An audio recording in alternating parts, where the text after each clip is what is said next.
రక్షకుడా మీకు వందనాలు, విమోచకుడా మీకు వందనాలు, బలవంతుడా మీకు వందనాలు, ఆశ్రయదుర్గమా మీకు వందనాలు, మా శైలమా మీకు వందనాలు, మా కేడమా మీకు వందనాలు.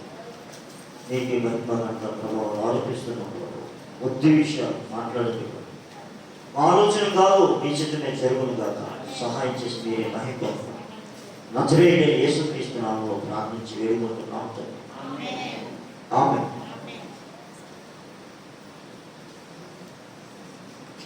బైబిల్ గ్రంథం నుంచి మనకి ఇప్పుడు అలవాటైన మాట్లాడుదాం. మత్తయి సువార్త 28వ అధ్యాయము 18-19 వచనాలు ఒకసారి. మత్తయి సువార్త 28వ అధ్యాయం 18 నుంచి. అయితే యేసు వారి యొద్దకు వచ్చి, పరలోకమందును భూమి మీదను నాకు సర్వాధికారము ఇవ్వబడి ఉన్నది. కాబట్టి మీరు వెళ్ళి సమస్త జనులను శిష్యులనుగా చేయుడి. తండ్రి యొక్కయు కుమారుని యొక్కయు పరిశుద్ధాత్మ యొక్కయు నామములోనికి వారికి బాప్తిస్మం ఇచ్చుచు, నేను మీకు ఏ ఏ సంగతులను ఆజ్ఞాపించి బోధించుదునో వాటన్నిటినీ కైకొనవలెనని వారికి బోధించుడి. ఇదిగో యుగ సమాప్తి వరకు సదాకాలము మీతో కూడా ఉన్నానని వారితో చెప్పాను. దేవునికి స్తోత్రం. హల్లెలూయా. యుగ సమాప్తి వరకు సదాకాలం. ఇది ఏ యుగం? ఇది ఏ యుగం అమ్మా? అసలు యుగాలేంటి? కృపాయుగము, బాగా అసలు యుగాలేంటి? చెప్పండి వరుసగా. వరుసగా యుగాల పేరు చెప్పండి. చెప్పండి చిన్నారి.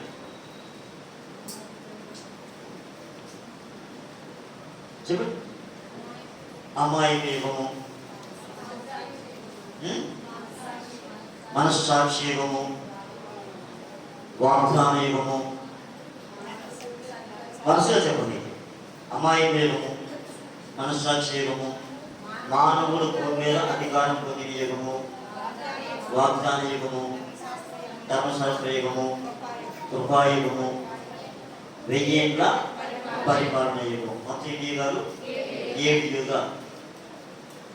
లోకంలో ఉన్నవారు ఈ యుగాల కోసం మాట్లాడేటప్పుడు ఒక్కొక్క యుగం లక్షల సంవత్సరాలు చెప్తారు. ఏం చెప్తారు? కలియుగము అని, త్రేతాయుగం అని, ద్వాపరయుగం అని పేరు చెప్పి యుగాలు లక్షల సంవత్సరాలు చెప్తారు. అదే అయితే యేసు ప్రభువుని ఎరిగిన ఏ క్రైస్తవులు కూడా దాన్ని అంగీకరించడు. అది చరిత్రకి నిలబడదు. చరిత్రకి అది నిలబడదు. దేవునికి స్తోత్రం. కారణం ఏంటంటే భూమి మీద మానవుడు పుట్టి ఇప్పటికీ 6000 సంవత్సరాలు అయిందంటే లోకం పుట్టి కాదు. లోకం పుట్టి 1,000,000 సంవత్సరాలు అయింది. పశుపక్షాదులు పుట్టి 1,000,000 సంవత్సరాలు అయింది. కానీ మనుషులు పుట్టి మాత్రం 6,000 సంవత్సరాలు మాత్రమే అయింది. స్తోత్రం. మనం ఎంత హిస్టరీ లోపలికి తగిన భూమి మీద తప్పకాలు జరిగించిన ఇవన్నీ కూడా 6,000 సంవత్సరాలు. ఆదాము దగ్గర నుంచే మనిషి వచ్చాడు తప్ప ఆదాము ముందు ఏ మనుషులు కూడా భూమి మీద లేదు. మనిషి అనేవాడు మొట్టమొదటి మానవుడు ఆదాము దగ్గర నుంచి వచ్చాడు. కనుక ఈ నవీన కాలం నుంచి ఆదికాండం వరకు వెళ్తే మళ్ళా మొదటి మానవుడు ఆదామే ఉంటాడు తప్ప ఆదాముకి ముందు ఏ మానవుడు కూడా లేడు అనేది వేద సత్యం, బైబిల్ సత్యం. దేవునికి స్తోత్రం.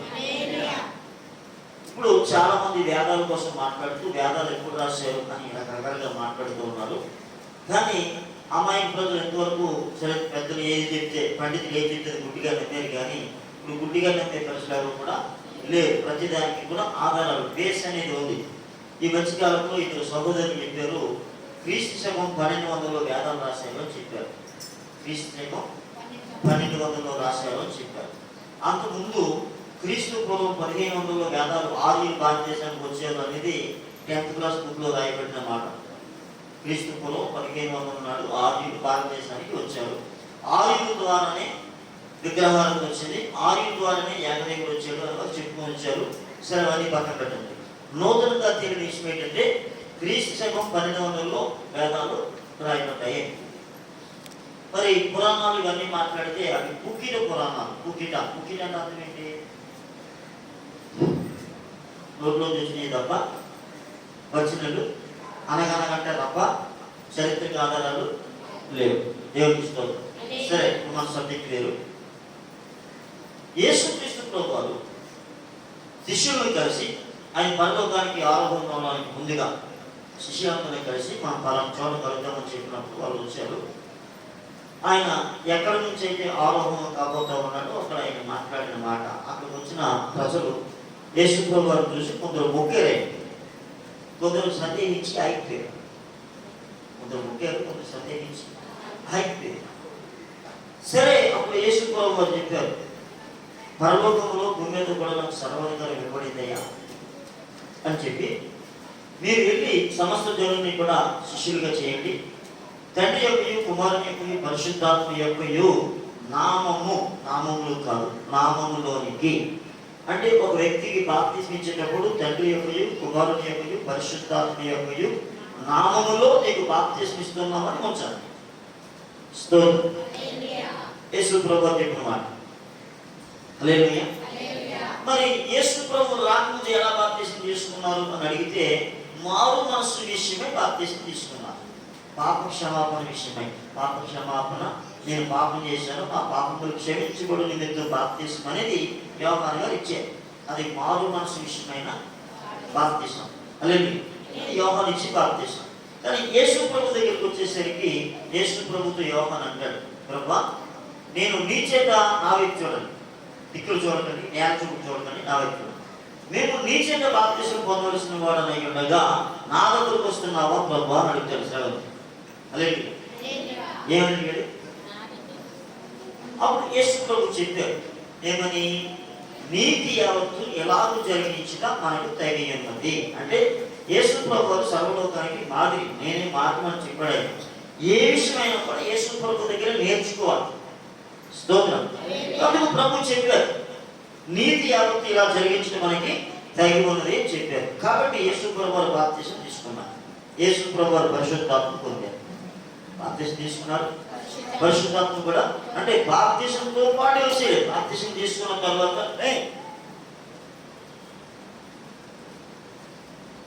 బాప్తిస్మం తీసుకున్న ఒడ్డుకి రాగానే పరిశుద్ధాత్మ పావురం వలె యేసు ప్రభు యొక్క వాడడం జరిగింది. అది పావురమే కదా అనుకోవచ్చు. అప్పుడు పరలోకం నుంచి ఒక స్వరం వినబడింది, ఆకాశం తెరవబడింది. ఈయన నా ప్రియకుమారుడు, ఇతను ఏంటి నేను ఆనందించుచున్నాను అనే ఒక స్వరం వినబడింది. దేవునికి స్తోత్రం. అంటే అక్కడ ఎవరున్నారు? కుమారుడు ఉన్నాడు, పరిశుద్ధాత్ముడు ఉన్నాడు, తండ్రి అయిన దేవుని స్వరము ఉంది. దేవునికి స్తోత్రం. అంటే ఇప్పుడు ఒక వ్యక్తి రక్షణ పొందడానికి ఎంతమంది కావాలి? తండ్రి, కుమార, పరిశుద్ధాత్మ. అందుకే త్రియేక నామం అన్నారు. త్రినామములు కాదు, 3 నామాలు కాదు, 3 కలిసి త్రియేక నామం. తండ్రి, కుమార, పరిశుద్ధాత్మ. దేవునికి స్తోత్రం. 3 కలిసి ఏమన్నాడు? తండ్రి యొక్కయు కుమారుని యొక్కయు పరిశుద్ధాత్మ యొక్కయు నామములోనికి అన్నాడు. దేవునికి స్తోత్రం. హల్లెలూయా. మరి ఈ రోజు ఆ బాప్తిసాన్ని మార్చేసే వాళ్ళు రకరకాల వాళ్ళు వచ్చారు. అన్ని యేసు ప్రభువే కనుక యేసు ప్రభు నామంలోనే బాప్తిసం అంటా ఉన్నారు. యేసు నామమే అంటున్నారు. మరి యేసు నామమే అన్నప్పుడు ప్రార్థన చేయాలంటే యేసు నామంలో అడుగుతున్నాము తండ్రి అంటే. మరి తండ్రి ఎందుకు ఉపయోగిస్తాము? కొన్ని ఉపయోగించలేని వారు కూడా ఉన్నారు. యేసు నామంలో అడుగుతున్నాం. ఎవరిని అడుగుతున్నావు? వాళ్ళకి అర్థమవునా? లేదు. దేవునికి స్తోత్రం కలుగుతుంది. హల్లెలూయా. కనుక బైబిల్ మనం సరిగా అర్థం చేసుకోవాలి. ఎవరు ప్రార్థన చేసినా, ఏమి ప్రార్థన చేసినా యేసు ప్రభు వారు చెప్పారు, మీరు నా నామమున తండ్రి ఏమి అడుగుతారో అది మీకు అనుగ్రహిస్తారని చెప్పాడు. దేవునికి స్తోత్రం. హల్లెలూయా. ఇప్పుడు చాలా మందికి యేసు ప్రభు గొప్పడా, పరిశుద్ధాత్ముడు గొప్పడా, తండ్రి అయిన దేవుడు గొప్పడా? హల్లెలూయా. హల్లెలూయా. ముగ్గురు కూడా ఎంతమంది అయినారు? ఒక్కడే. దేవునికి స్తోత్రం కలుగుతుంది. హల్లెలూయా. తండ్రి ఆకర్షించకుండా ఏ ఒక్కరు యేసు ప్రభు దగ్గరికి రాదు. యేసుక్రీస్తు రక్తం లేకపోతే ఏ మనుషుడికి పాప విమోచన లేదు. అలా తండ్రి ఆకర్షించకపోతే ఎవరు కూడా ప్రభు దగ్గరికి రాదు.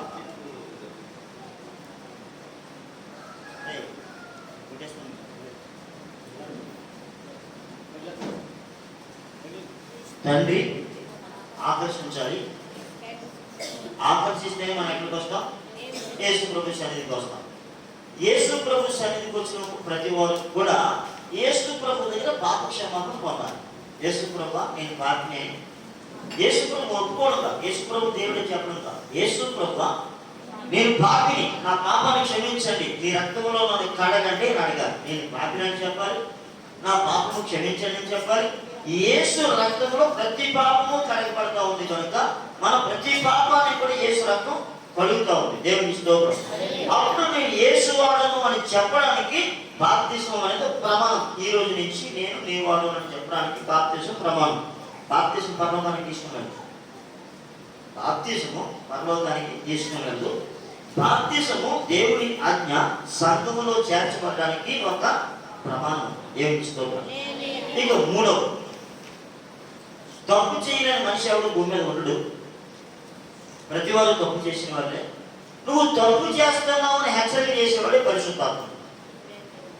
అలాగే శరీరం తప్పు చేస్తే ఇప్పుడు మనకి పరిశుద్ధాత్మ దేవుడు ఎన్ని తెలియదు అనుకుందాం. తప్పు చేసేవాడికి ఎన్ని తెలియదు, ఏదో చేస్తున్నాను. ఉదాహరణకి నేనున్నాను, నేను శివాలయానికి వెళ్ళేవాడిని, వీరబ్రహ్మ గుడికి వెళ్ళేవాడిని, అన్ని చేసేవాడిని, అక్కడే గంజాయి కాల్చేవాడిని. అది తప్పు అని నాకు తెలుసు. కాబట్టి ఏదైనా దేవుడు కావాలి కనుక అది తప్పు అవుతుంది నా ఉద్దేశం.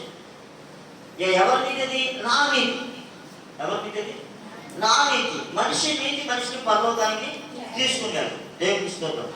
దేవుడు నీతి ఏంటి? నువ్వు దేవుని ఆలయం, నువ్వు దేవుని. ఎవడైనా నా ఆలయం పాడు చేస్తే నేను వాడిని పాడు చేస్తానని దేవుడు చెప్పాడు.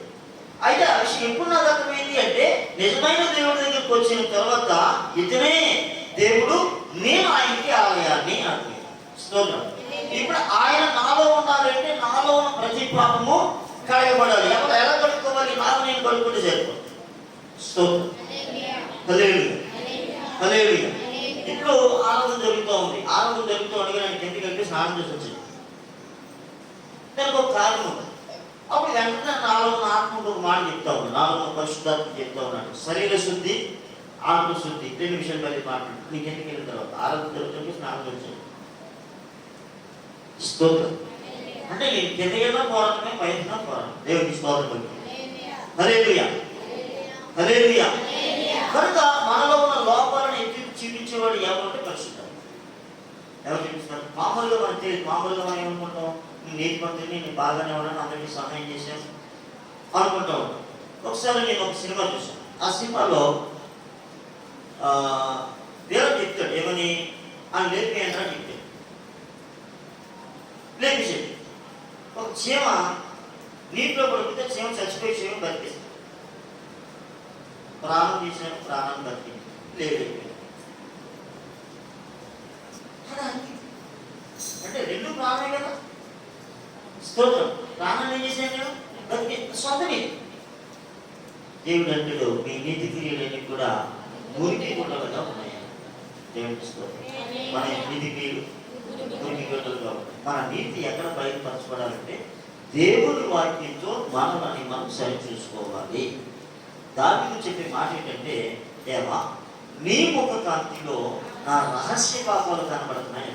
ఏ పాపాలు? బహిరంగ పాపాలు వేరు, రహస్య పాపాలు వేరు. అలాగే బహిరంగ పాపాలు ఉన్నాయి, రహస్య పాపాలు. రహస్య పాపాలు ఎవరు తెలుసు? చేసిన వ్యక్తికి తెలుసు, దేవుడికి తెలుసు, దయ్యానికి తెలుసు. దేవుడికి తెలుసు, దయ్యానికి తెలుసు, నాకు తెలియదు. వాళ్ళకే తెలుసు అనుకుంటా. కానీ ఎవరికి తెలుసు? దేవుడికి తెలుసు, దయ్యానికి కూడా తెలుసు. దేవుడికి స్తోత్రం. ఇప్పుడు దావీదు అంటాడు, దావీదు దేవుడు ప్రభా దావీదు ఎలా అంటాడు అని అడిగితే దేవుడు అంటున్నాడు, దావీదు నా హృదయానుసారమైన మనుషుడు అన్నాడు. దావీదు దేవుని హృదయానుసారమైన మనుషుడు అన్నాడు. అలాగే ఇదిగో నా హృదయానుసారమైన వాడిని నేను కనుగొన్నాను అన్నాడు రాజుగారు. దావీదు ప్రార్థన చేస్తూ అంటాడు, దేవా నేను పాపములో పుట్టినవాడును, పాపములోనే నా తల్లిదండ్రులను గర్భం ధరించింది.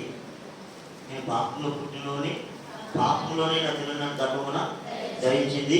నీ ముఖ కాంతిలో నా రహస్య పాపాలు కనపడుతున్నాయి అంటే దానికి కనపడుతున్నాయి. కారణం ఏంటంటే అతనిలో ఉన్న అంతరాత్మ, అతనిలో ఉన్న పరిశుద్ధాత్మ అతని నీతిమంతులను ఒప్పుకోవట్లేదు.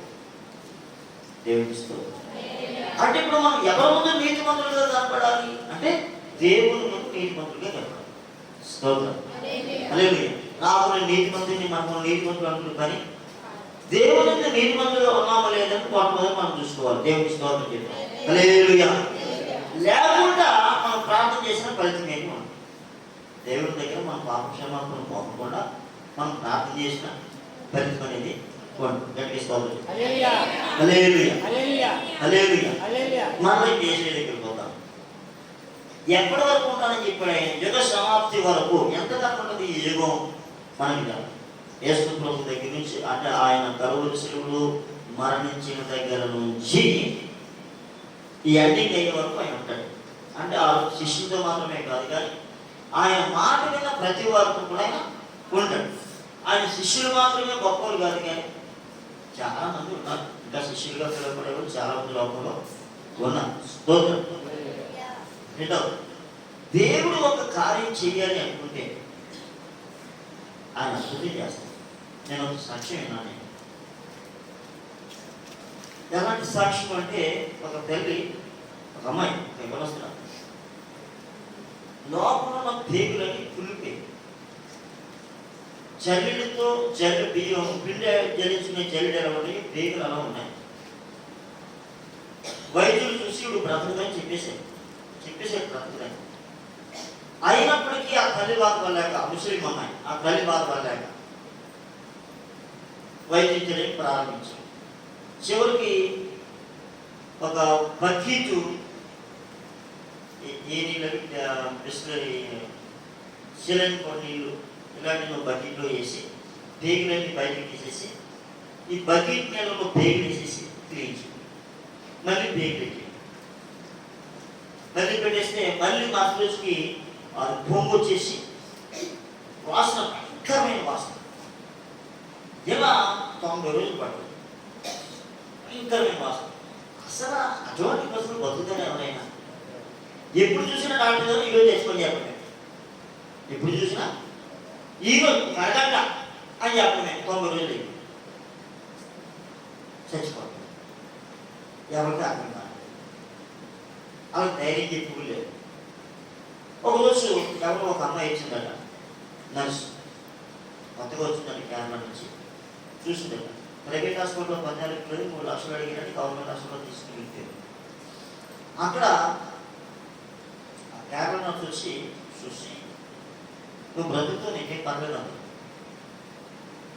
బ్రతుకుతో ఏం పర్లేదు. ఒక డాక్టర్ ఉన్నాడు, ఆయన బతికిస్తారంటే ఎవరో డాక్టర్ ఉన్నాడు, వేసుకోవచ్చు. ఆయన బతికించే డాక్టర్.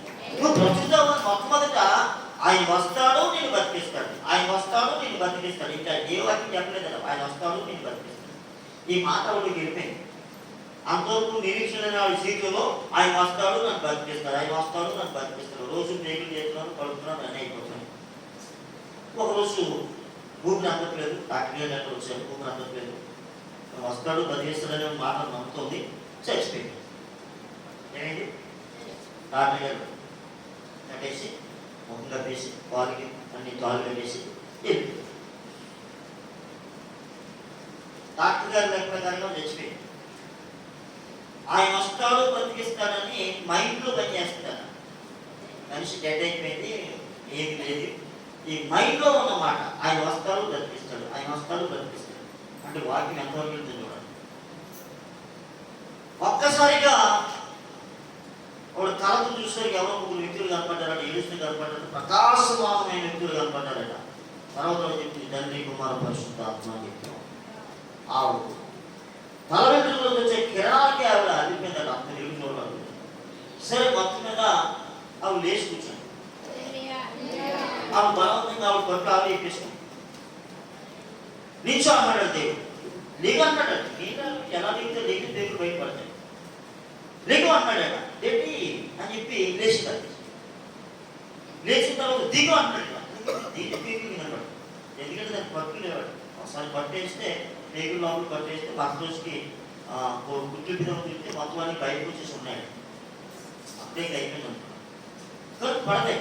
అయినప్పటికీ దేవుడు లేవు అన్నాడట. లేక స్వామి నుండి లేచినాడు, దిగిపోయింది మంచం. దిగుతాడు అన్నాడు.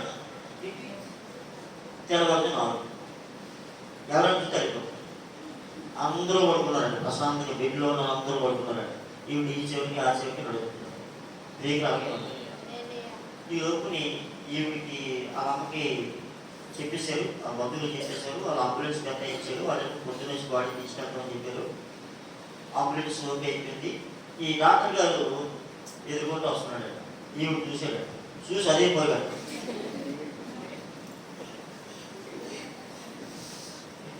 పోయింది. నేను కొత్త చేశాను, గుడ్డ గడిచాను, మొత్తం గడిచాను. ఈవిడ డాక్టర్ భయపడ్డా, కాకపోతే అమ్మకు ఫోన్ చేశాను. మొత్తం డాక్టర్లు అందరూ వచ్చేసారు. అంబులెన్స్ అమ్మకు ఫోన్ చేసి అలా అనుకుంటుందంటే అంబులెన్స్ కోసం ఫోన్ చేస్తున్నాడు, నేను పట్టించలేదని అంబులెన్స్ నుంచి అంబులెన్సుడు ఆడు కూడా రెడీగా ఉన్నాడు. ఈవిడ నడుస్తుంది లేకపోతే పోవాలి. అప్పుడు మళ్ళీ డాక్టర్ గారు కంగారు పడి మళ్ళీ కొడుకు వెళ్ళి మళ్ళీ ట్రీట్మెంట్ చేసి, మేము ట్రీట్మెంట్ చేయమమ్మా, మీ అబ్బాయి మీరు తీసుకున్నాను, మేము కుట్టము. ఎందుకంటే కుట్టడానికి అవకాశం లేదు, పేపరు కన్నాలు కొట్టినట్టు అయిపోతుంది అంతా మొత్తంతా. కాబట్టి మేము మేమే చేయాలో తీసుకున్నాను. మామూలు బస్సులో ఎక్కించుకుని అంబులెన్స్ కానీ కాదు, బస్సులో ఎక్కించుకుని ఇంటికి తీసుకుని వస్తాడు. ప్రతిరోజు ఆవిడే నీళ్లు మానిపెట్టుకొని నేను పేగులు పడుకుంటున్నాను. 6 సంవత్సరాలు అన్నాను, 6 సంవత్సరాలు. అయితే ఈ 6 సంవత్సరాలు జరిగింది ఏంటంటే వాసన అయిపోయింది, మిగతా ఏం అయిపోయి 6 సంవత్సరాలు పడుకుంటూ ఉంది. ఇప్పుడు ఆవిడ ఊరు సాక్ష్యం చెప్తుంది.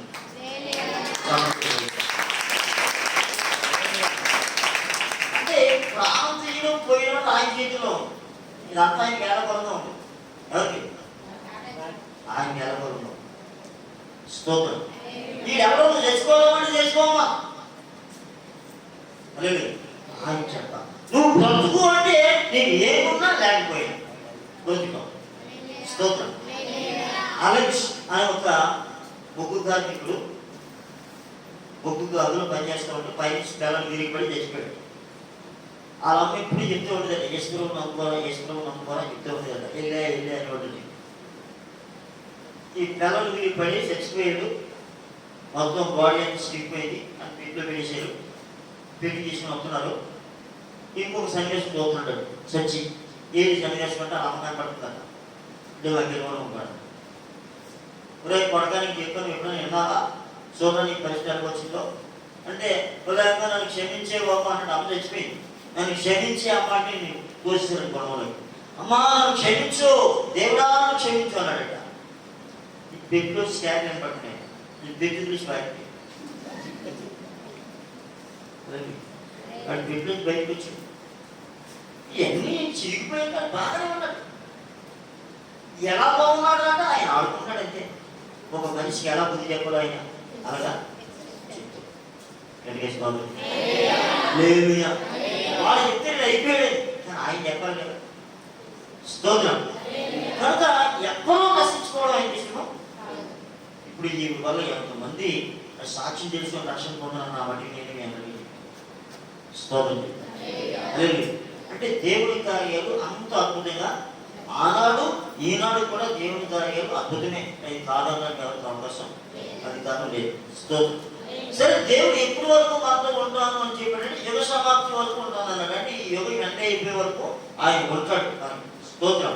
శిష్యులతో మాత్రమే కాదు, మనతో కూడా ఆయన ఉంటాడు. ఎంతమంది నమ్ముతున్నారు? నమ్మిన వారు గట్టిగా స్తోత్రం. హల్లెలూయా, హల్లెలూయా.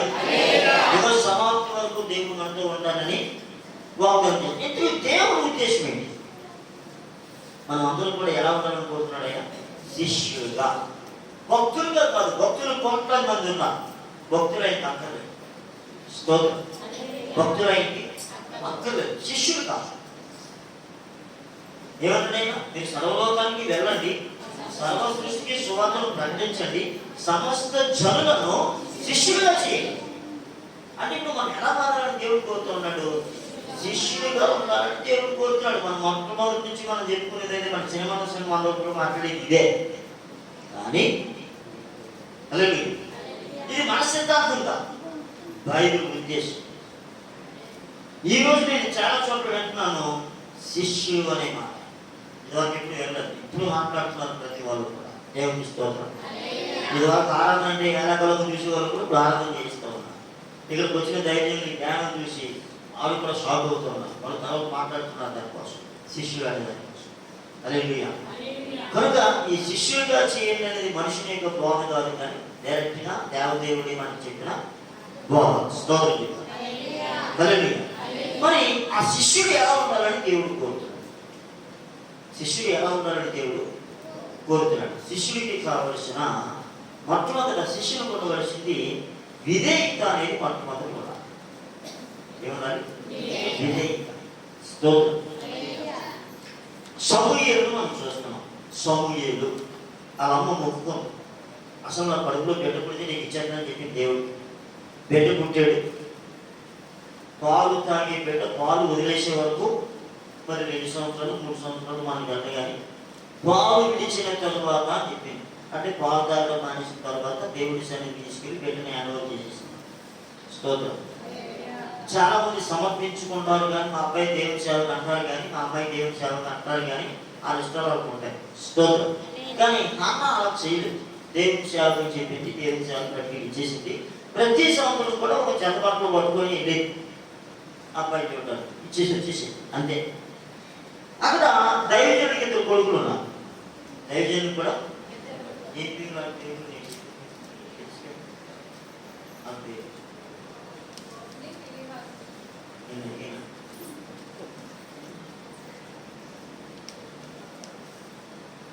అడిగిన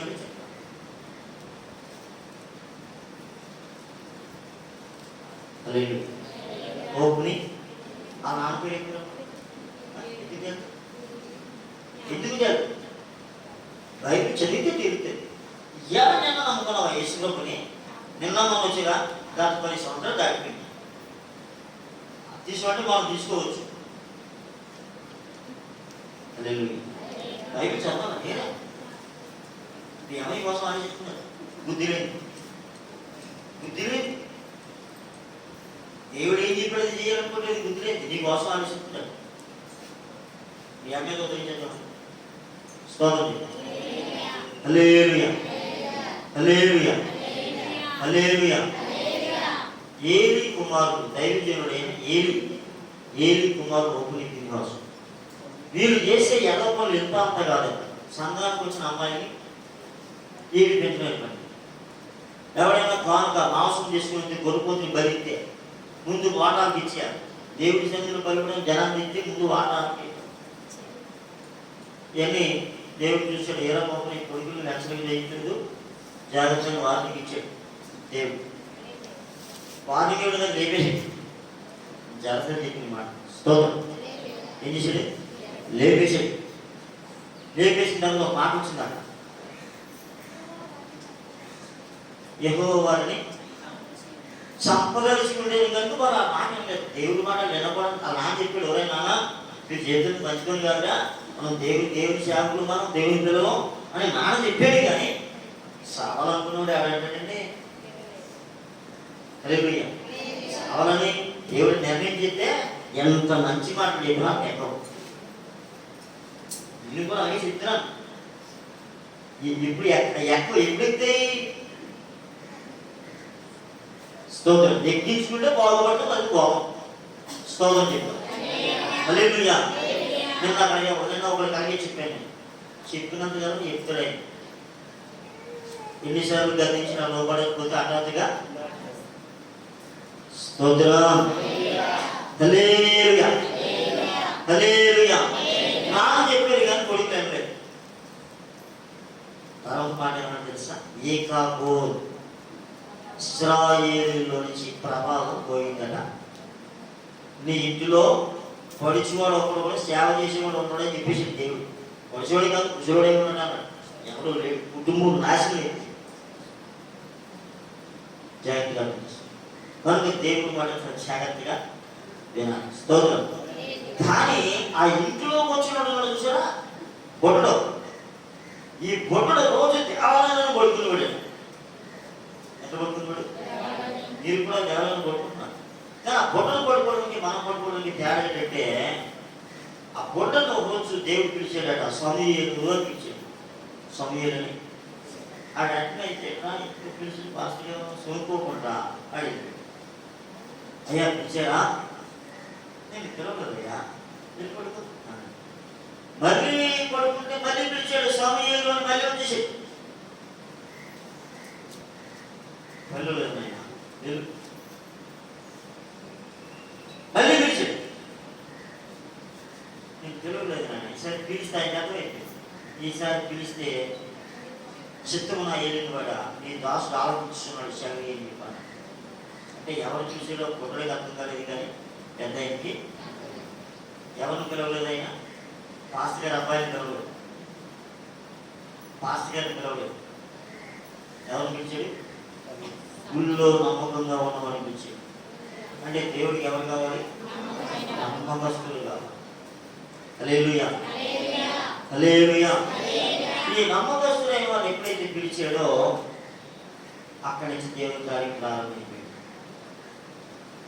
ఆ బాలుడైన సమూయేలు ఎలాంటి సమూయేలు అయిపోయాడంటే రాజులను అభిషేకించే సమూయేలు. దేవుడు దావీదుని అభిషేకించిన వాడు ఎవరంటే సమూయేలు. సౌలుని అభిషేకించిన వాడు ఎవరంటే సమూయేలే. ఏ సలహా కావాలన్నా ఎవరు చెప్పాలంటే సమూయేలు ధైర్యుడు చెప్పాలి. రాజుకైనా సామాన్యుడికైనా ఆయనే సలహా చెప్పాలి. దేవుని ఆయన వెళ్ళిపోతూ ఆయన్ని మరొకరికి అప్పగించాడు. ఎవరైనా నువ్వు రాజుగారికి దగ్గరగా ఉండి సలహా చెప్తా ఉంటే మరొక ధైర్యం అప్పగించాడు. స్తోత్రం చెప్పి హల్లెలూయా. దేవుడు ఎవరికి తోడున్నాడు? సమూయేలుకి. అంటే దాని అర్థం ఏంటి? ఆయన పిలిచినప్పుడు విధేయత. విధేయత అంటే అదే. ఇప్పుడు మనం ఒకసారి అంటాం, 2 సార్లు అంటాం, ఇంకా అతని సెలైనని పడుకుంటాం, ఎవలేదంటాడు. మరి ఫోన్ చేస్తే ఫోన్ సైలెంట్లో ఉన్నాం. ఏమవుతుంది? చిరాకు చెప్తాను సార్ పిలిస్తే. పిలిచిందెవరు మనకు అర్థం కాదు. పిలిచిందెవరు? దైవజనుడే. కానీ దైవజనుడు మనకి ఎలా ఉంటుంది? ఎలా బలంగా ఉంటుంది. చాలా మందికి దైవజనుడు ఎలా బలంగా ఉంటుంది. ఫోన్ సైలెంట్లో ఉందండి. నాకు తెలుసు సోదరమ్మ, నాకు తెలుసు నీ ఫోన్ సైలెంట్లో ఉంది, మామూలుగా ఉంది. నేను అనుకుంటాను లోపల నువ్వు లెక్క దేవుడు చూసుకుంటాడు.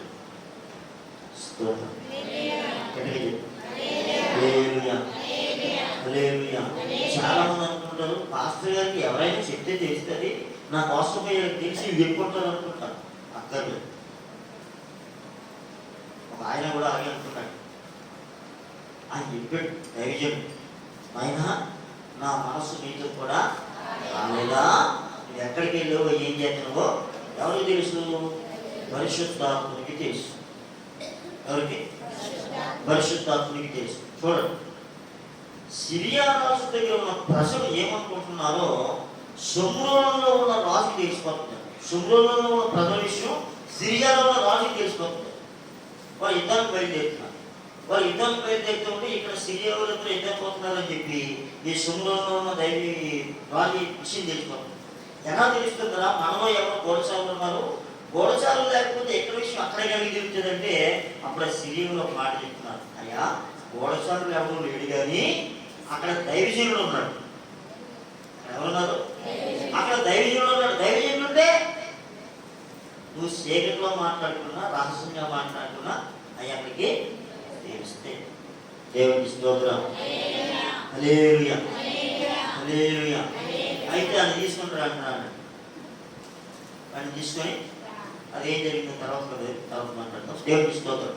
అంటే చాలా మంది దైవజనుడికి నేను ఎవరు చెప్పేసాడు, ఎప్పుడూ చెప్పక్కర్లేదు, నువ్వు చేస్తే చేసి మాట్లాడుతున్న అవసరం ఇక్కడ లేదు. గట్టిగా స్తోత్రం చెప్పి హల్లెలూయా, హల్లెలూయా, హల్లెలూయా. సరే, ఇక్కడ జరిగిన విషయం చూడండి. సమూయేలులో మనం చూసేది ఏంటంటే విధేయత. ఏముంది? ఎవరైనా శిష్యునిగా మారాలి అంటే మొట్టమొదటి ఏం కావాలి? విధేయత కావాలి. ఏమవసరం? ఎలాంటి విధేయత అంటే కొనుక్కొని విధేయత. కొనుక్కొని బయట కాలేజీలో ట్రైనింగ్ అవుతామంటే ఒక ఆయన శుభ్రంగా తుడిచేసి స్టూడెంట్ చాట్లో తుడిచేసి పట్టుకొని వెళ్తా ఉంటే ఒకడు వచ్చి మళ్ళీ అది చాట్లో పని కిందలో వేసి తీసుకో అని పోయివాడు. ఎన్నిసార్లు పంపితే అన్నిసార్లు చూడాలి. ఎందుకు పంపేవరా? ఇది కావాలని జరుగుతూ ఉంది. అబ్జర్వేషన్లో పెట్టారు. దేవుని స్తోత్రం. వాడిలో ఉన్న సహనం చూసింది యాజమాన్యం. దేవుని స్తోత్రం. వాడిలో ఉన్న దేవుని స్తోత్రం. ఎవరైనా శిష్యుడిగా ఉండాలని కోరుకున్నప్పుడు శిష్యులు ఆడవాళ్ళైనా మగవాళ్ళైనా ఏం కావాలి? ఇక్కడ మనం క్రైస్తవులుగా ఉండడానికి వచ్చినట్లయితే, క్రైస్తవ మతస్థులుగా ఉండడానికి ఏదో నామకార్థం వచ్చినట్లయితే మీరు ఎంతకాలం వచ్చిన వేస్ట్, మీ వలన జ్ఞానవ్యక్తమైపోతుంది, వ్యక్తమైపోతుంది, వాక్య వ్యక్తము జ్ఞాన వ్యక్తమైపోతుంది. స్తోత్రం. ఆయన శిరాలు వచ్చి నైవాడే అన్నాడు. కాబట్టి మనం ఫలించాం. ఫలించాం. వచ్చేవంటే ఎంతకాలం ఇక్కడ ఉన్నాడు? నేనైతే అంటాను మహా అయితే 3 సంవత్సరాలు ఉంటాను. తర్వాత బయట సేవకి వెళ్ళాలి. అదే అలా ఏమంటే నీకంటే సిగ్గుమాలకి ఏదైనా అర్థం డైరెక్ట్గా మాట్లాడాలి.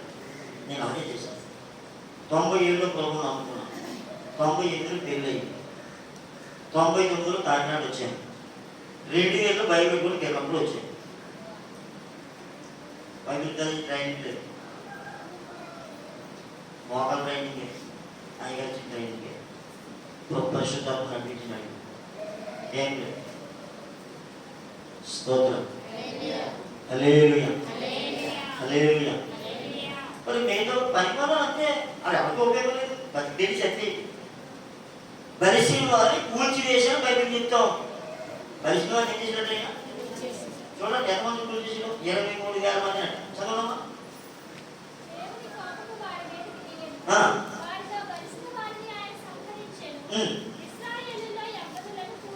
ఎవరిని? ముసలిలో ఉన్నారు కదా, నాకు చెప్పేసి కదా, వాళ్ళు పరలోకంలో ఖాళీ కదా, నరకంలో కూడా ఆ ఖాళీ. ఇలాంటి యవనస్తుడికి ఖాళీ. ఎందుకంటే పనికిరాడు రాలే. దేవుడు ముందుగా చెప్పాడు, యవన కాలంలో కాడిపోయిన నరునికి ముసలుడు అయిపోయిన తర్వాత, రిటైర్మెంట్ అయిపోయిన తర్వాత నువ్వెందుకు గవర్నమెంట్ దోషిస్తున్న తర్వాత. స్తోత్రం. చాలా మంది పాస్టర్ గారు, మాస్టర్ గారు రిటైర్మెంట్ అయిపోయిన తర్వాత, రిటైర్మెంట్ వచ్చిన తర్వాత అప్పుడు సేవ చేస్తారు. అంతవరకు ఒక సంఘాన్ని చూసుకుంటూ ఉంటారు. రిటైర్మెంట్ అయిపోయిన తర్వాత ఎక్కువ వాళ్ళ ఆదాయంలో తెచ్చుకుంటారు. వారంతా మాస్టర్, వారు ఉన్నాడు పాస్టర్, వారంతా డాక్టర్, వారు ఉన్నాడు.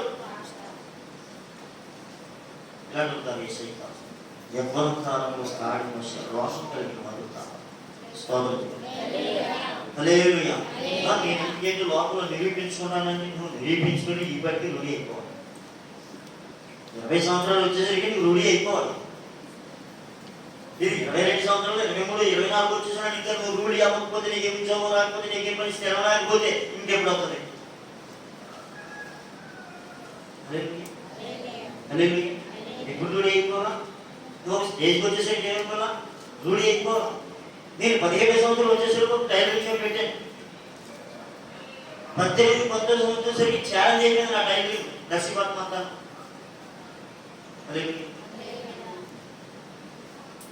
ఎలాగో లాగేసుకున్నాను. స్తోత్రం. ఇక్కడ భారతీయ సంవత్సరంలో ఏమి సాధించడానికి కేవలం ప్రతిదానికి ఛాలెంజ్ ఉన్నది. బతుకులో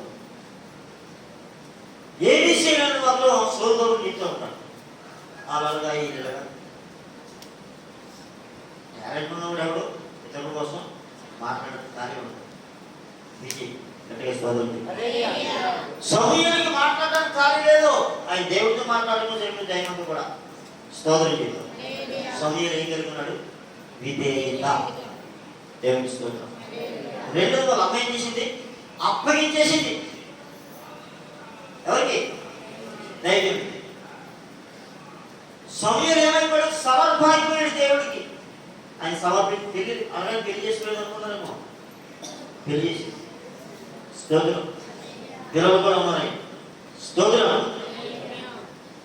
విధేయత కలిగి ఉన్నాడు, అప్పగించుకున్నాడు, సమర్పణ కలిగి ఉన్నాడు. దేవుని స్తోత్రం. మొట్టమొదటి మనం ఏం కలిగి ఉండాలి? రెండవది ఏం కలిగి ఉండాలి? నమ్మకం. ఇప్పుడు నేను ఎవరికైనా ఏదైనా పని అప్పగిద్దామంటే నాకు కన్ఫర్మ్ కావట్లేదు. ఇది చేస్తారు అనే నమ్మకం నాకు లేదు. అలాగే మీకు సింపుల్గా చెప్తాను, నేను పాత్ర నెంబర్లు అబ్బాయిలు నేను చెప్తాను. పోయిన వారం శివబాబు నేను కూర్చొని కాంట్రాక్ట్ ప్లాన్ చేసాం. సడన్గా 3 మార్కులు నేను అన్నాను, అబ్బాయి గారు ఖాళీ అన్నాడు. స్లాబ్ వేసుకుంటే బాత్రూమ్ అన్నా. ఓకే అన్నాడు. అతన్ని గట్టేయించాను. నేను వచ్చేసాను. నేను ఎందుకు వచ్చేసానంటే మీటింగ్ అవుతుంది, మనకు మీటింగ్ వెళ్ళాలి. 7 గంటల వరకు నాకు మీటింగ్ వెళ్ళాలి. ఈ లోపు 7 గంటల కొబ్బరి అంటే ఆపేద్దాం, రేపు వేసుకున్నాం అంటారండి. అంటే నేను లేకపోతే పని జరగగలరా? నేను ఎన్నెలు పోతానా? నేను సిమెంట్ పోతానా? నేను నిలబడతానా? అంటే ఇప్పుడు నేను లేని ప్లేస్లో నాకు ఎవరు కావాలి? ఆ పని పూర్తి చేసేసేవాళ్ళు కావాలి. కానీ అక్కడ ఎవరు లేదు. అక్కడ ఎవరు లేకపోయినప్పుడు ఒకడే ఏం చెప్తాడు శివకు, ఆయన సామాన్లు ఆయన కూడా చిరాకు వచ్చేసి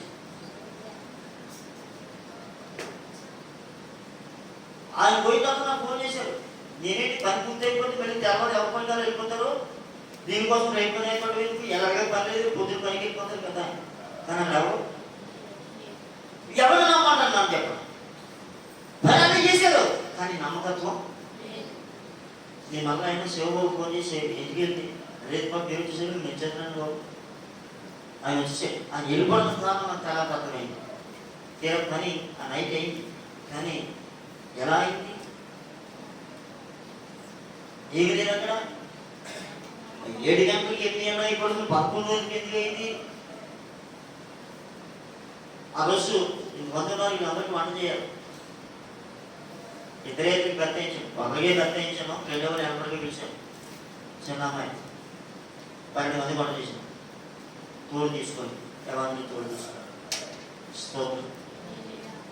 12 మందికి వంటండి, మీకు కక్షలు లేకపోతారండి. కొడుకు జస్ట్ సింపుల్గా కోడిగుడు కూరని చేశారు. స్తోత్రం. అంటే ఏం లేదు, పని జరిగింది కానీ ఎలా జరగలేదు? నమ్మకత్వం లేదు. ఒక మనిషికి పని అప్పగించాలంటే ఎవరున్నా లేకపోయినది దైవజనుడు అప్పగించడం నమ్మకంగా చేయాలి. నువ్వు మందిర పని అయినా నమ్మకంగా చేయాలి, నువ్వు డైలీ పని చేస్తావు. అసలు మందిర పని చేయడం సామాన్య విషయం అండి. ధర్మశాస్త్ర కాలంలో దేవుడు అంటాడు దానితో నీకు సీనియర్ మందిర గంటలకు వెళ్ళండి. 240 లారీలు బంగారు ఇచ్చి కూడా బయటకు పోమన్నాడు దేవుడు. మందిర గంటలు నీకు ఛాన్స్ లేదని. క్రీస్తు రక్తం రాకపోతే, క్రీస్తు రక్తం లేకపోతే ఎవరికి అధికారం? క్రీస్తు రక్తంలో కడగబడ్డాం కనుక, ప్రభా నీకు భార్యని చెప్పాను కనుక ఆయన సన్నిధిలో బరకలేయడానికి అవకాశం ఉంది. ఆయన సన్నిధిలో బరకలేయాలంటే ఇది మన బతుకు ఏర్పాటు చేస్తాం. ఇది మహాదేవుడి మందిరం. ఇది ఈ సర్వ సృష్టిని కలుగు చేసిన దేవుడి మందిరం అండి ఇది. ఆయన ప్రార్థనా మందిరం. ఆయన ప్రార్థనా మందిరంలో బరకలేయాలి. అసలు మన బతికేడు అసలు ఆలోచించండి. ఆయన ముఖేష్ అంబానీ ఇంట్లో పనిచేసే వరకు ఒక్కొక్కరికి 2-3 లక్షలు చేయనమాట. పని మనుషులు ఎంత వంట చేసేవాడికి 3 లక్షలు చేయనమాట నెలకి. వాళ్ళ పిల్లలు అమెరికాలో చదివించుకుంటారు కాదు. ముఖేష్ అమెరికా తను ఏడియే ఆ చదువుకున్న దీనికి కూడా వచ్చాడు. బాగా చదువుకుని ఉన్నాడు, ఎంసీఏలు బాగా చదువుకుని ఉన్నాడు. వాళ్ళకి వంట చేసి ఉంచారు. వాళ్ళ చిత్రం నాకేమో దొరుకుతుంది సమస్యలు కుటుంబం దగ్గర కూడా రాను. స్తోత్రం లేదు. హల్లెలూయా. ముఖేష్ అంబానీ కుటుంబం దగ్గర కూడా రాను. మనం దానికి కూడా ఇంటర్వ్యూ అలా కూడా దగ్గరికి వెళ్ళడానికి ఇంత కావాలంటే మహాదేవుడి మందిరంలో సీట్లు పట్టుకోవాలంటే సమస్యలు. హల్లెలూయా. ఒక ఆవిడ గుడిలోకి వెళ్ళి నాకు పని దొరికింది అవకాశం చూసేస్తాడు. పాస్టర్ ఎవరమ్మా నేను ఎలాగొచ్చా లోపలికి? ఇక్కడ చీకులు పట్టుకోవాలంటే 4 రోజులు ఉపవాసం ఉండాలి. ఇక్కడ గిన్నెలు కావాలంటే 4 రోజులు ఉపవాసం ఉండాలి. పాస్టర్ ఏంటంటే ఎలా బలంగా ఉందా అన్నాడట. ఆవిడ ఏడ్చిందట, అయ్యా నేను ఆశీర్వాదం కోసం వచ్చానయ్యా, నేను క్షమించండి అయ్యా అన్నాడు. సరే ఆవిడ నమ్మకత్వం చూసి ఆవిడ ఎదుర్కొంటుంది చేతులు ఎత్తాను అన్నాడట. పని చేస్తుంది. తర్వాత ఆవిడ ఆలోచించిందట, ప్రభా నేను ఇక్కడ కాదు ప్రభా, నేను అక్కడ ఉన్నాను ప్రభా అని కూర్చోవడం కాదు, నేను అక్కడ ఉన్నా. ఎక్కడ పాస్టర్ నుంచి 2 రోజులు కోరుకున్నాడు. ఆయన విన్నాడు, ఆసక్తి చూశాడు. ఇప్పుడు దేశ విదేశాలు వాడబడతారు. ఇప్పుడు ఫ్లాష్ బ్యాక్ పడుకుని ఎంత ఎక్కడానికి కారణం ఆశ. దాని కొరకు ఏమైనా చేసే తెగింపు. మాస్టర్ గారి ఇంట్లో పని చేయాలనే ఆరాటం. మనకి ఇదే చెప్పుదామని చెప్తావా అని అడిగి ఉన్నాం. పారిసిపోయింది.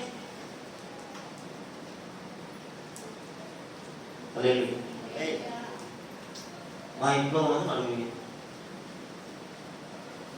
ఆర్కేజీ బియ్యం పెట్టుకుంటే అంతా మొత్తం 100 గంట అయిపోతుంది. టైం అంటే అదేండి నెలకు మా హైకి 3000 అవుతుంది మా ఇంటికి. ఇప్పుడు ఇంచుమించు 30 నుంచి 40,000 ఖర్చు పెడుతున్నాను కేవలం తిండికి. ఏంటి అవసరం? ఆదివారం 1000 నుంచి 1500 అవుతుంది. ఏంటి అవసరం? ఇది దేవుని మధ్య, ఇది దేవుని ఇల్లు. దాంట్లో మీరు ఏమయ్యారు? బానిసలు కాదు, కానివారు. దేవుడికి ఇచ్చిన భాగ్యం. సొనుక్కొని చేయకండి. ఎవరు కూడా చేసేవాడు సొనుక్కొని చేయకండి.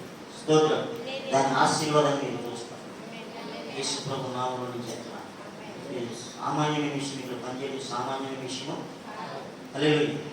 రేపు ఆదివారము ఫిబ్రవరి సంఘానికి వెళ్ళి చూడండి.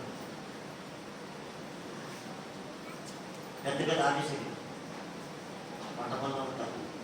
వారి జీతాలు దేవుడి సన్నిధికి ఇచ్చేసి వారికి కావాల్సిన ఖర్చులు తీసుకునే వాళ్ళు ఉన్నారు. వాళ్ళకి 50,000 60,000 జీతం అయితే వాళ్ళ మెయింటెనెన్స్ 20,000 25,000 తీసుకుని మిగతా కూడా దేవుడి సన్నిధికి ఇచ్చేవారు. ఒక పెంతుకొస్తు మీటింగ్ జరిగిందంటే ఆ మీటింగ్కి సమర్పించి ముందుగా లెటర్ పెట్టుకుంటాం.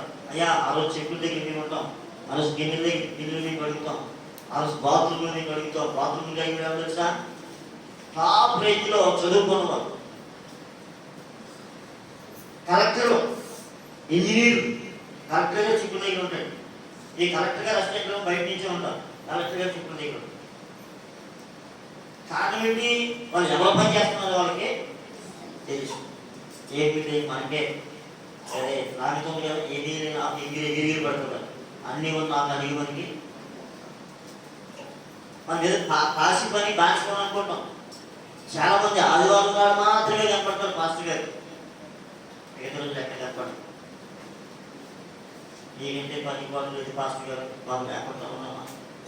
మేము పట్టు పోషించుకోవాలి. మరి మేము అడుగుతూనే ఉన్నాం.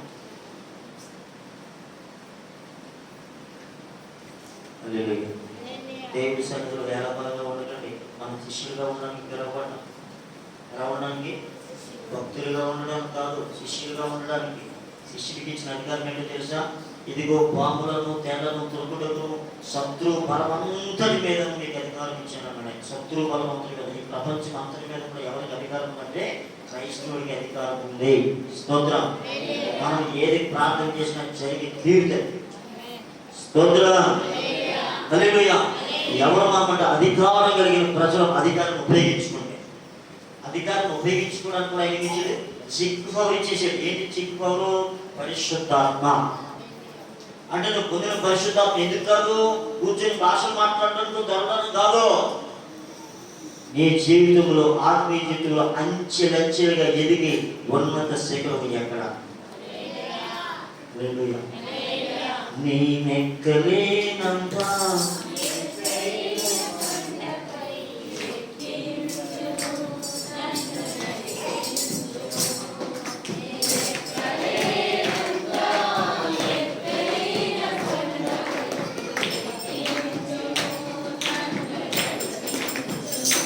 హల్లెలూయా.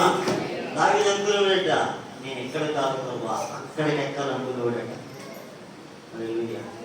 ఎక్కేసి ఎక్కడైనా ఉంటా. దేవునికి స్తోత్రం. హల్లెలూయా. కనుక అలా ఎక్కాలి అంటే మొదట అడుగు వేయాలి. ఎంత దూరం వెళ్ళాలన్నా మొదటడికి మాత్రం ఈ మొదటడిగే విధేయి. మొదటడిగే విధేయి. ఈ విధేయత అనేది నీకు లేకపోతే నీకేది కూడా నువ్వు ఎంత విధేయుడిగా ఉంటావో అంతగా సమాజం నుంచి గౌరవిస్తావు. మన హీరోయిజం పెట్టి సమాజం గౌరవించదు, మన తగ్గింపు పెట్టి సమాజం గౌరవిస్తాం. హల్లెలూయా. ఈరోజు ఉన్నతమైన స్థితికి వచ్చిన ప్రతి వాడిని ఇంటర్వ్యూ చేస్తే వారు ఫ్లాష్ బ్యాక్ చెప్తారు, మేము అలా ఉండేవాళ్ళం అండి. స్తోత్రం. రెండవది ఏంటి? నమ్మకత్వం. మనం ఏం కలిగి ఉండాలి? నమ్మకత్వం. అప్పగించిన పని పట్ల మనం ఏం కలిగి ఉండాలి? నమ్మకత్వాన్ని కలిగి ఉండాలి. ఎక్కడైనా సరే ఈ నమ్మకత్వంలో పరీక్షలు కూడా ఉంటాయి. దాంట్లో కూడా మనం ఏం కావాలి? పాస్ అవ్వాలి. మనం పాస్ అయ్యలేదో మనకు తెలుదో, మనం పరీక్ష పెట్టినోడు తెలుస్తుంది. మనం మనలో పెట్టి మన క్యారెక్టర్ని పెట్టి మనం అబ్జర్వ్ చేస్తూ ఉండాలి. హల్లెలూయా, హల్లెలూయా. మూడవది ఏంటి? సమర్పణ. సమర్పణ అంటే ఏంటి? వస్తువులు తీసేసి గోడమల తయారు. వస్తువులు తీసేసి గోడమల అంటున్నారు.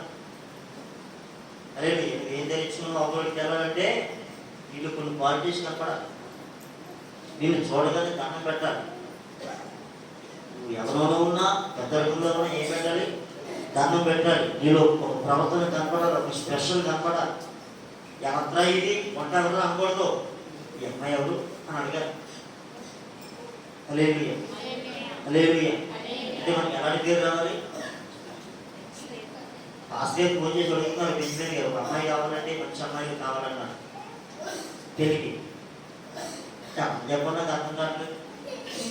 స్తోత్రం, హల్లెలూయా. ఒక అమ్మాయి పేరు ఇచ్చేది.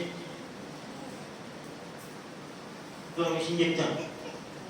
సమర్పణ అంటే దేవునికి సమర్పించుకోలేదు. నా మటుకైతే ప్రజలు తీసుకుని చాలు. అయితే అప్పగింపుగా అప్పగించుకోవాలి, ధైర్యానికి అప్పగించుకోవాలి. స్తోత్రం. ఇప్పుడు నేను అడుగుతున్నా తల్లిదండ్రులు, మీ పిల్లల్ని ధైర్యానికి అప్పగిస్తారా? మీరే చూసుకుంటారా? మీరే చూసుకుంటే నాకు ఏ బాధ లేదు. మీరు సంబంధాలు కుదుర్చుకున్న నా దగ్గరికి వచ్చి, అయ్యా మా అబ్బాయికి సంబంధం కుదిరి, మా అమ్మాయికి సంబంధం కుదిరింది, తెలియజేసి పెట్టినట్టు తప్పనిసరిగా దానికి ముందు వస్తాను. నేను చేయలేకపోతే ఎవరితో చేయిస్తాను. స్తోత్రం. నాకు అప్పగిస్తే మాత్రం మీ డిమాండ్స్ పనికిరావు. నాకు అప్పగిస్తే మీ డిమాండ్స్ పనికిరావు. స్తోత్రం చెప్పండి. హల్లెలూయా.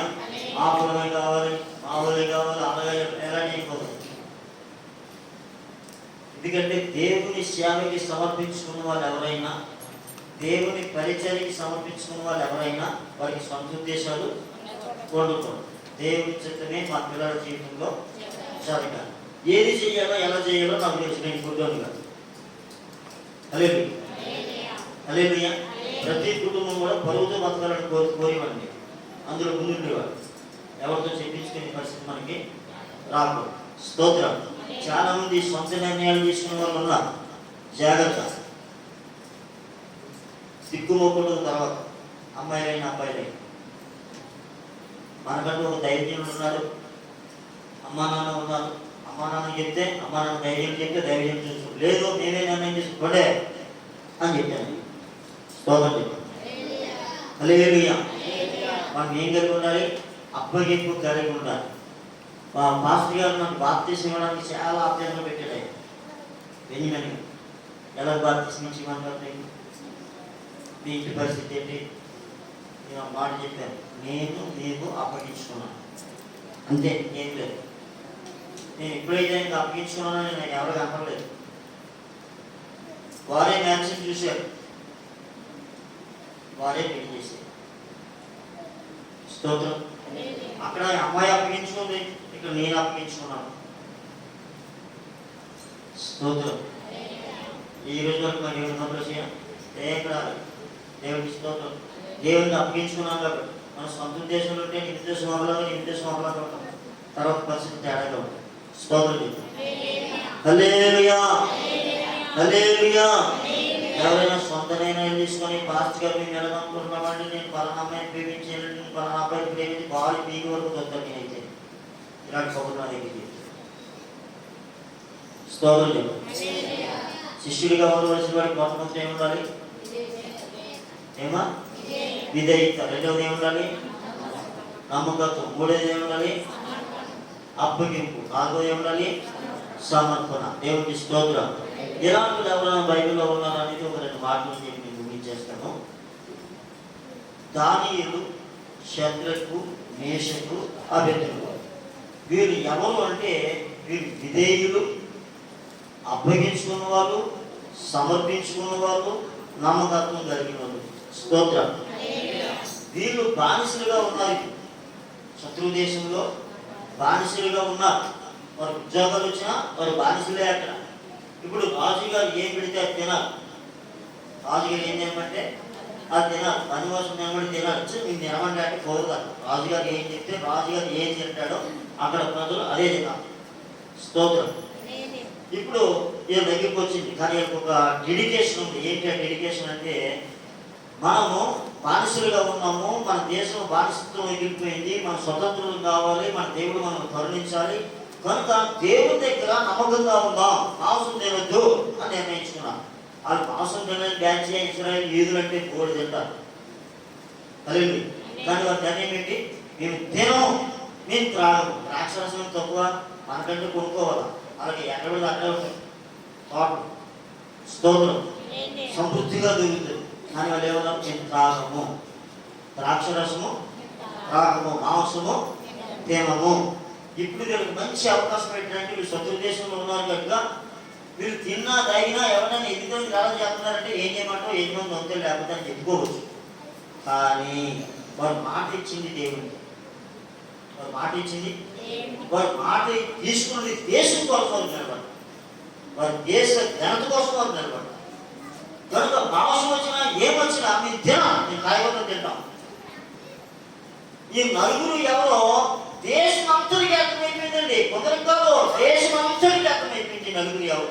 వారు ప్రత్యేకించబడిన వారు. ఏమంటే ఊరంటే శనగ ఉంటుంది, పట్టణం అంటే శనగ ఉండొచ్చు, కానీ దేశం అంతా కూడా. ఇప్పుడు ఆవుతో అనుకున్న అసలు మాట నిలబడుతుందా చూద్దాం అని వాళ్ళ మీద రకరకాల ప్రయోగాలు చేశారు. చావుని మీద చావు పెట్టారు వాళ్ళ ముందు. మేము చావడానికైనా సిద్ధమే, కానీ మీరు చెప్పింది మాత్రం మేము మీరు ఎవరు ఎందుకు చేయరా, మా దేవుడికి పాటించాం. అది మాట్లాడడం అంటే, అది అప్పగించుకోవడం అంటే, అది నమ్మకత్వం అంటే. మనం అప్పగించుకున్నప్పుడు ఎవరితో సంబంధం లేదు, అమ్మ వాళ్ళతో సంబంధం లేదు, బంధువులతో సంబంధం లేదు, ఆలేమంటారు ఈలేమంటే ఎవరితో సంబంధం లేదు. హల్లెలూయా. అది మాట ఇవ్వడం అంటే. స్తోత్రం చేయండి. యేసు ప్రభు కోరేది అది. తల్లినైనా తండ్రినైనా నాకంటే ఎక్కువగా ప్రేమించడానికి పాత్రుడు, కుమారునైనా కుమార్తెనైనా నాకంటే ఎక్కువగా ప్రేమించడానికి పాత్రుడు. దేవుని స్తోత్రం చేయండి. హల్లెలూయా, హల్లెలూయా. ఎవరు కావాలి యేసు ప్రభు వారికి? ఆయనను ప్రేమించేవారు కావాలి. హల్లెలూయా, హల్లెలూయా. ఎవరైనా దేవుని పనిలో ముందుకు వెళ్తుంటే వెనకలాగే వాళ్ళు ఉన్నారు అనుకుందాం, వాళ్ళని ఏం చేయాలా చెప్పండి. ఏమన్నా తెలుసా? తెలిస్తే వెళ్దా, పేరు చెప్పి వెళ్దా, మేడకి పెద్ద రాయి కట్టి తిరగదమ్మా, మేడకి కట్టేసి. మామూలు రాయి కట్టాలి కాదు కదా, తిరగడానికి కనం ఉంటారు. ఆ కనంలో తాడుకొచ్చి ఏళ్ళ మేడకి కూడా కట్టేసి లోతుని సముద్రంలో మరి చెరువులో కట్టగలరు, లోతుని సముద్రంలో వాడేయాలి. తలుపు బయటికి రాకూడదు. అభ్యంతరాలు రాక తప్పదు, కానీ వచ్చేవాడికి శ్రమ అన్నాడు. అలాంటి ఏం చేయాలా, వెనక రాయి కట్టేసి లోతుని సముద్రంలోకి అంటే అలా ఎంత నష్టమో చూడండి. అభ్యంతరం పరిచేవాడు. స్తోత్రం చేయాలి. హల్లెలూయా, హల్లెలూయా. సెకండ్స్ సినిమాకి వెళ్ళడానికి ఎవరు అభ్యంతరం పరచరు, వాళ్ళకోకుండా చేయడానికి ఎవరు అభ్యంతరం పరచరు. గుడికి వెళ్తున్నాడు రాగుడి. హల్లెలూయా, హల్లెలూయా, హల్లెలూయా. శత్రువుకు మేషకు అభివృద్ధులు ఏం జరుగుతున్నారు? వారి పేరు ఎప్పుడో పిలిచింది, వారు చచ్చిపోయి ఎంతకాలం అయింది? 3000 సంవత్సరాలు అయింది. ఇప్పటి వరకు వారి పేరు మాట్లాడుకుంటారు. హల్లెలూయా. అది నీతి మంత్రులు జ్ఞాపకం చేసుకోవాలి. స్తోత్రం చెప్పి. హల్లెలూయా, హల్లెలూయా. మరొక మాట చూద్దాం అనుకుంటా. యోహాను సువార్త 15వ అధ్యాయం 19వ వచనం చూడండి. మీరు లోక సంబంధులు అయిన ఎడల, చూడండి జాగ్రత్తగా చూసుకోండి. మీరు లోక సంబంధులు అయితే, లోకం తన వారిని ఏం చేస్తుందట? హలో హలో అంటే హలో హలో, బాయ్ బాయ్ బాగా ఉంటుంది. ఇప్పుడు మీరు లోక సంబంధులు అయితే, మనం లోక సంబంధం అయితే లోకం అంటే ఏం చేస్తుంది? ప్రేమిస్తుంది. కానీ మనం ఎవరు కాదన్నాడు ఆయన? మీరు లోక సంబంధులు కాదు, నేను మిమ్మల్ని లోకంలో నుంచి ఏర్పాటు చేస్తున్నాను, కనుకనే మీరు నా కొరకు ఏర్పాటు అయిపోవాలని చెప్పడానికి నేను మీ అందరికీ ముద్ర వేసాను అంటున్నాడు. మీరు లోక సంబంధులు, లోక సంబంధులు అయితే లోకం ఏం చేస్తుంది? ప్రేమిస్తుంది. మేము ఎలా ప్రేమించాలని లోక సంబంధులు రమ్మంటారా? రమ్మంటారు. ఎందుకని దేవుడు మనం ఏం చేశాడు? ఏర్పాటు చేసుకుని ముద్ర వేసాడు, పరిశుద్ధాత్మ ముద్ర. స్తోత్రం. మీరు లోక సంబంధులు అయితే లోకము తన వారిని స్నేహిస్తుంది. అయితే మీరు లోక సంబంధులు కాదు కనుక నేను లోకం మిమ్మల్ని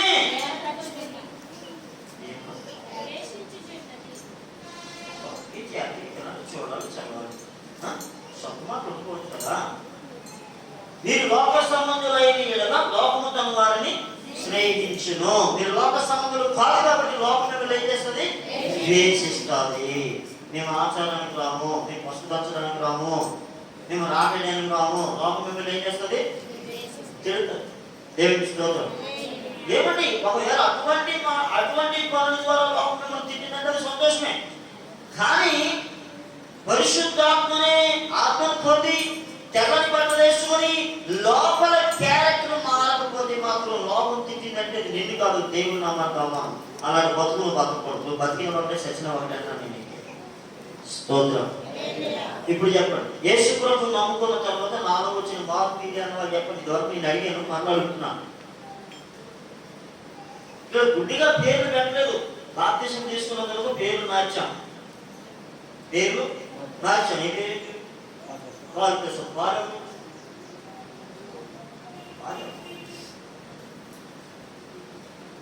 ఇప్పుడు ఆలోచించేవా? పౌరు బహు దుర్మార్గుడు, గర్భిణీ స్త్రీలు చీల్చేవాడు, గర్భాలు.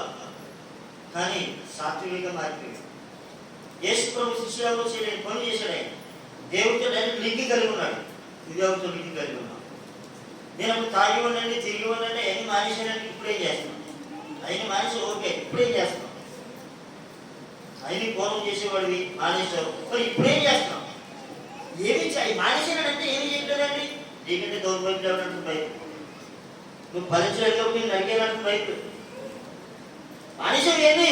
మరి కొత్త ఏం చేస్తున్నావు? పౌరు పాతి మానేశాడు, కొత్త ప్రారంభించాడు. 14 పత్రికలు రాశాడు ఈ ప్రపంచానికి. 14 పత్రికలు. ఆయన చేసిన సువార్త దేశాలన్నీ కాళ్ళకు తిరిగాడు. ఇదిగో ఒకప్పుడు నేను ఎలా ఉండేవాడిని, ఈ రోజు నా జీవితాన్ని దేవుడు మార్చాడు. ఆయన గొప్ప దేవుడు అని చెప్పి ప్రపంచానికి ఛాలెంజ్గా నిలబడ్డాడు. మన పేర్లు కూడా మార్చబడ్డాయి. దేపోరా. ఏంటి దేపోరా? ఎప్పుడు దేపోరా? దేపోరా అంటే తేనెటీగ. తేనెటీగ తేనెను సంపాదించడానికి రోజుకి 40 కిలోమీటర్లు ప్రయాణం చేస్తుంది. 20 వెళ్ళిరా తేనె కోసం 40 కిలోమీటర్లు. నువ్వు దేవుడు కూడా ఏం చేసావు?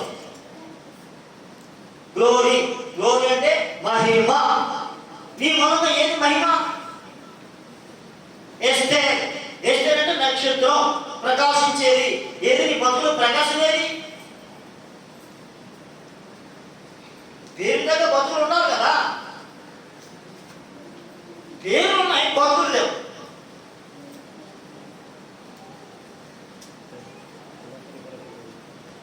హల్లెలూయా. ఏముండాలి? దేవుడు ఎందుకు మార్చేది పేరు? బ్రతుకు మారుతుందేమో పేరు మార్చేది. యేసు ప్రభువు కూడా పేర్లు మార్చి. హల్లెలూయా. హల్లెలూయా. హల్లెలూయా. ఒక పేరు మరో పేరు కూడా పేరు ఇస్తున్నాడే. అంటే ఏం మారాలి? పేరుతో పాటు మీ బతుకు మారాలి. శాంతి. శాంతి ఏమి? యేసు ప్రభు శాంతి ఇవ్వలేదా? యేసు ప్రభు సమాధానం ఇవ్వలేని వాడా? యేసు ప్రభు ప్రసాదం ఇవ్వలేని వాడా? యేసు ప్రభు అవసరాలు తీర్చలేని వాడా? ఆయన చేతగానడా? ఆయన అన్ని ఇస్తానని చెప్పి కదా పిలిచాడు. మనం ప్రయాసపడి భారం వచ్చిన సమస్యలారా నా దగ్గరకు రండి, నీకు విశ్రాంతిని ఇస్తానని చెప్పాడు కదా. ఆయన రమ్మని చెప్పిన చేతగానడా? ఐగుప్తు దేశంలో ఉన్న ఇశ్రాయేలు 60 లక్షల మంది ప్రజలను తీసుకొని రమ్మని చెప్పిన దేవుడు చేతగానడా? వారికి భోజనం పెట్టలేదా? వారికి అవసరం లేదా? వారికి నీరు లేవలేదా? వారికి అన్ని ఇచ్చాడు ఆయన. అన్ని ఇచ్చి చంపేసి ఎవరు చంపేది? అన్ని ఇచ్చి చంపేసి పైపాలని. అలాగే ఈ రోజు దేవుడిచ్చిన శాంతిని, దేవుడిచ్చిన ఆశీర్వాదాన్ని మనం పొందలేదు అంటే కారణం మన సొంత ఇష్టాలు.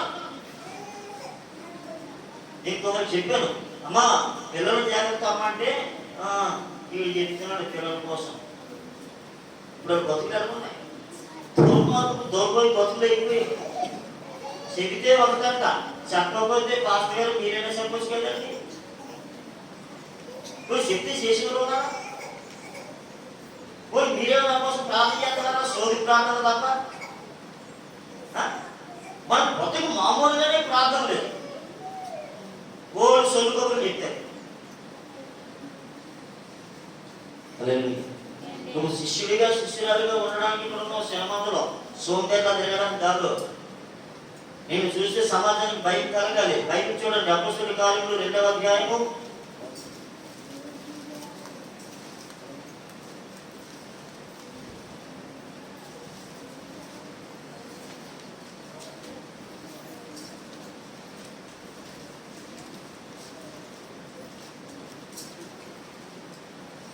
43-42 చదవండి. బోధ ఎందును, సహవాసమందును, రొట్టె విరుచులు ఎందును, ప్రార్థన చేయడం ఎందును కత్తులతో నిలవలేదు. అప్పటికి భయం కలగడం, మీరు సత్యంగా నిలవలేదు. బోధలో ఉన్నారు, సహవాసంలో ఉన్నారు. బోధ ఎందును, సహవాసం ఎందును, రొట్టె విరుచులు ఎందును, ప్రార్థన చేయడం ఎందును. ఖాళీ లేదా కాకి? ఎప్పుడు చూసినా ఏదో ఇంటి దగ్గర ప్రార్థనే. ఎప్పుడు చూసినా చర్చలు కాదు, ఏదో ఇంటి దగ్గర ప్రార్థనే. సహవాసంలో ఉన్నారు. అప్పుడు ఇలా చూసి ప్రతి వారికి ఏం కలిగింది? భయం కలిగి వేల మంది సంఘంలోకి వస్తూ ఉన్నారు. మనం ఆత్మబుద్ధ్యం తెల్లగొట్లు వేసుకుంటున్నాం, మన మాట బాగోలేదు. పట్టింపు ఏమైనా మన పట్టింపు లేదు. ఎవరికి హెల్పింగ్ నేచర్ లేదు. ఎవరికి హెల్ప్ చేద్దాం, నీకున్నాయమ్మా, నువ్వు చేద్దామమ్మా, మేము అడుగు తిన్నామమ్మా అనే బ్యాచ్ ఎక్కువైపోయింది. చేసేవాళ్ళు ఉన్న ఊరు, చేయలు అడుగు తినేవాళ్ళు. అసలు అడుగు తిని బ్యాచ్ ఎవరు ఉంది ఇక్కడ? ఏ పొడుకప్పుడు అడుగు తిని బ్యాచ్ ఏముందా మనకి? ఇప్పుడు 20 సంవత్సరాలకి వెళ్తున్నట్టు అది వేరు.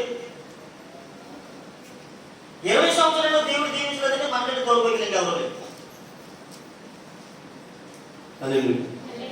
హల్లెలూయా. ఏం మాట ఇచ్చాడండి ఆయన? రండి, మీ ప్రతి అవసరం తీరుస్తానని మాట ఇచ్చాడు ఆయన. ఆయన మాట ఇచ్చిన దేవుడు నమ్మదగినవాడు. ఆయన అవసరం తీరుస్తానన్నా నీ అవసరం తీర్చబడడం లేదు అంటే లోపము నీలోనే, ఆయనలో కాదు. ఆయన చెప్పినట్టు మనం వింటే మనం ప్రతి అవసరం తీరుస్తాడు. కానీ మనం ఏం చేయలేదు. మా అమ్మకు తోట్లేదండి, మా నాన్నగారికి తోట్లేదండి. సోదుతాం. నువ్వు కోరపుగా తిరిగి తోపుకుంటారా?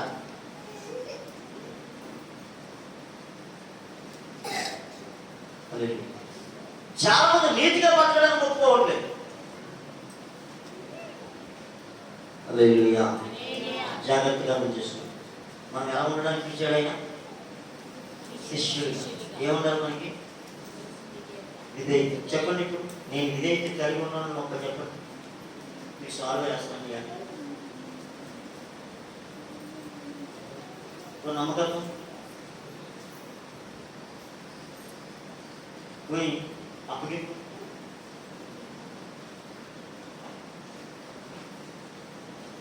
ఒకవేళ ఈ రాత్రి పోతే మన పరిస్థితి, ఈ రాత్రి పోతే పరిస్థితి, ఒకవేళ ఇప్పుడు భూకంపం వచ్చి బిల్డింగ్ కూలి దిగ్గం చేస్తే మన పరిస్థితి ఆలోచించండి. భూకంపం వచ్చి మనం కూలి చేస్తే మన పరిస్థితి ఏంటి? నేను బాప్తిజం తీసుకున్నాను కాబట్టి, నేను పరిశుద్ధాత్మ పొందాను కాబట్టి పరలోకానికి వెళ్ళిపోతానని చెప్పుకుంటున్నామా? నీ మూలంగా ఎవరైనా మారేదా? ఎవరికైనా నువ్వు సువార్త చెప్పే దమ్ము ధైర్యం ఉందా మనకి?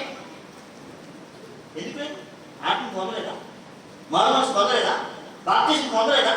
ప్రతి ఎందుకు చెప్పలేకపోతున్నాం అంటే దేవుడే మనల్ని అంగీకరించాడు, కానీ మన బతుకులు మనం మార్చుకోలేకపోతున్నాం. దేవుడు మనం అంగీకరించాడు.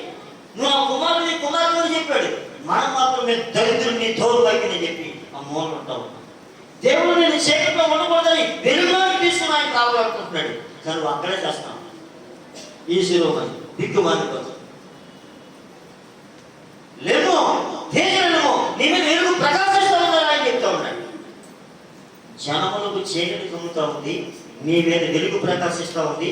జనములు నీ వెలుగును వస్తావు అని ఆయన వాగ్దానం చేస్తాడు. ఆయన వాగ్దానం చేసేది కానీ